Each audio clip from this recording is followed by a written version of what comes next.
Assalamualaikum warahmatullahi wabarakatuh. Innal hamdalillah wa usalli wa usallimu ala Rasulillah Sayyidina Muhammad ibn Abdillah wa ala alihi wa ashabihi wa mawala amma ba'd. Saudara-saudaraku yang dirahmati Allah Subhanahu wa taala, alhamdulillah wa syukrulillah kita bisa berjumpa lagi dengan channel saya ini, dan saya selalu doakan semoga kalian yang menonton video saya ini senantiasa sehat walafiat dan selamanya ada dalam limpahan karunia serta rahmatnya Allah Subhanahu wa ta'ala. Saudara-saudaraku, insya Allah di video kali ini saya akan membicarakan sedikit masalah sholat.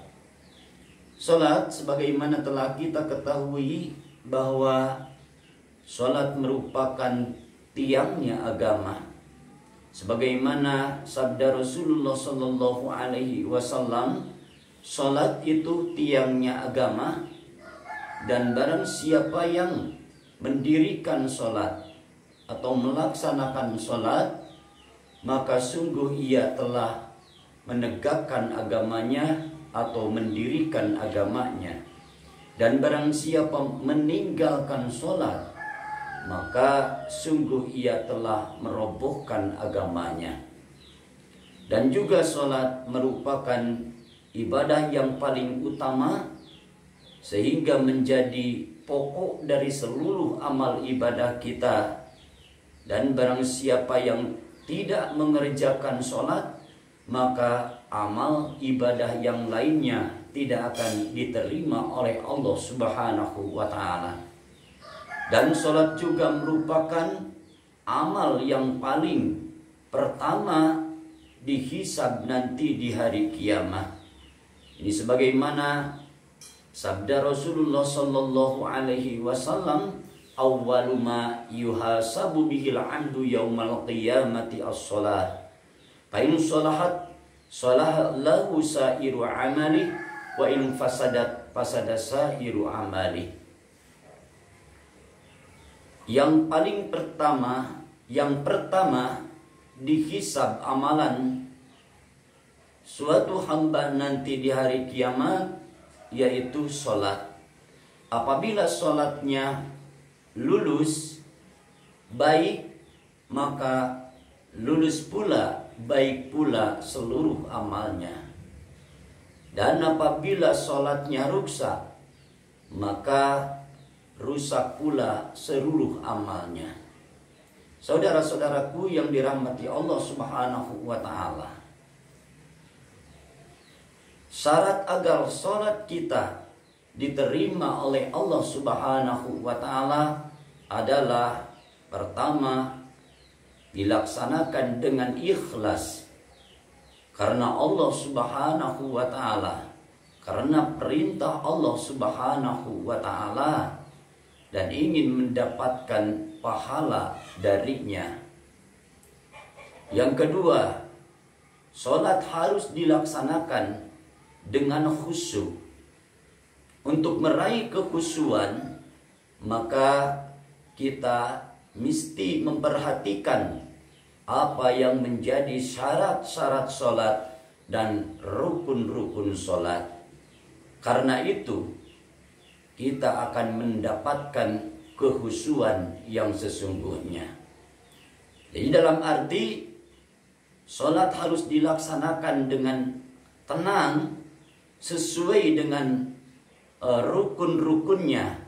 Juga untuk mendapatkan kesempurnaan dari pelaksanaan sholat itu, kita menjaga sunnah-sunnahnya yang ada di dalam sholat. Maka insya Allah sholat kita akan bisa dilaksanakan dengan khusyuk. Karena dalam suatu hadis Rasulullah Sallallahu Alaihi Wasallam bersabda tentang maling atau pencuri yang paling buruk. Hadis ini diriwayatkan oleh Imam Ahmad, Tobroni, dan Ibnu Huzaimah. Rasulullah Sallallahu Alaihi Wasallam bersabda, aswa'un nasi sarikotan yasriku min salatihi. Qala ya Rasulullah, wa kaifa yasriku shalah? Qala la yatimmu ruku'aha wa sujudaha. Sabda Rasulullah, seburuk-buruk manusia sebagai pencuri yaitu seseorang yang mencuri di dalam sholatnya. Sahabat bertanya, ya Rasulullah, bagaimana ia mencuri di dalam sholat? Maka Rasulullah Shallallahu Alaihi Wasallam menjawab, dia tidak menyempurnakan ruku dan sujudnya. Itu yang dikatakan pencuri yang paling buruk menurut Rasulullah Shallallahu Alaihi Wasallam.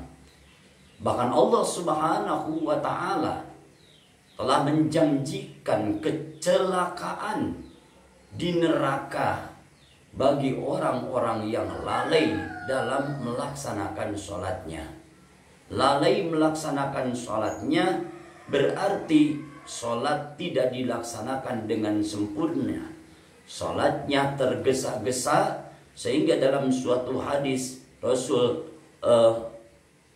mencontohkan ada sholat yang seperti burung yang sedang mematuk makanan.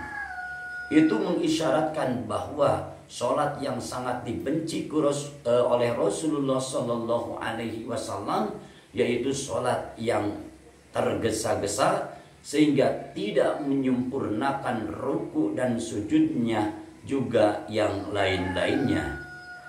Saudara-saudaraku yang dirahmati Allah Subhanahu wa Ta'ala, bahkan dalam suatu hadis Rasulullah Shallallahu Alaihi Wasallam bersabda, yang pertama kali akan dicabut dari dunia ini ialah khusyuk dalam sholat. Itu yang paling pertama akan dicabut dari dunia fana ini adalah khusyuk di dalam sholat. Sabda beliau, kelak kamu akan melihat dalam satu masjid yang besar tidak ada seorang pun yang khusyuk di dalam salatnya.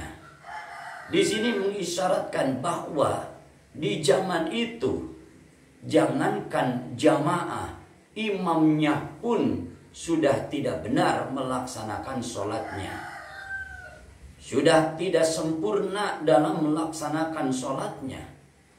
Apalagi kalau yang tidak sempurna itu imam, tentunya akan melibatkan seluruh jemaah.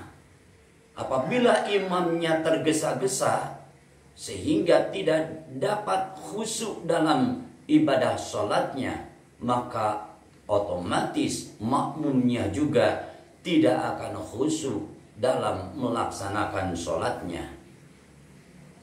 Saudara-saudaraku yang dirahmati Allah Subhanahu wa Ta'ala, saya sampaikan hal ini untuk peringatan kepada saya sendiri, juga kepada kalian semua, supaya kita benar-benar melaksanakan sholat dengan sempurna, sehingga sholat bisa mendatangkan, dalam melaksanakan sholat kita bisa khusyuk sebagaimana yang difirmankan oleh Allah Subhanahu wa Ta'ala, qad aflahal mu'minuna alladzina hum fi sholatihim khashi'un.